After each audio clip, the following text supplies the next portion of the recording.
आपण पाहत आहात कराड टुडे न्यूज।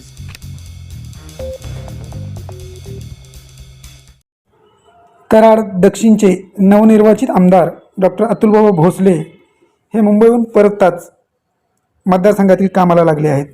आज प्रत्यक्ष त्यांनी कृष्णा कोयना नदीपात्रातील वीर मारुती मंदिरास भेट देऊन मंदिराच्या झालेल्या दुरावस्थेची पाहणी केली।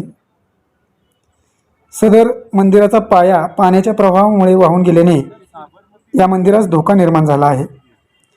सदर मंदिराविषयी सोशल मीडियात चर्चा सुरू होती। याची दखल घेत डॉक्टर अतुलबाबा भोसले यांनी तातडीने मंदिरास भेट देऊन व नागरिकांशी चर्चा करून पाहणी केली। पाहणी केल्यानंतर नागरिकांशी चर्चा करून व जनभावनेतून जो निर्णय होईल त्याप्रमाणे लागेल ती मदत करण्यास तयार असल्याचे यावेळी अतुलबाबा भोसले यांनी सांगितले। या प्रसंगी मुख्याधिकारी शंकर खंदारे, नगराभियंता गिरीश काकडे, माजी नगरसेवक सुभाष जगताप, राजेंद्रप्पा माने, विजय वाटेगावकर, हनुमंत पवार, रणजित नाना पाटील, घनश्याम पेंढारकर यांच्यासह नागरिक मोठ्या संख्येने उपस्थित होते। यावेळी त्यांनी अनेकांशी चर्चा करून या मंदिराच्या बाबत काय करता येईल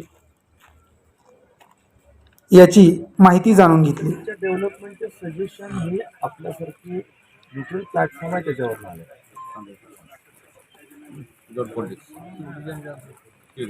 करू आणि त्यातून तुम्ही आम्हाला ते देऊ शकता की बाबा हे असं नाही पाण्याखाली राहायला चालेल पण इथंच करायचं तसं करू।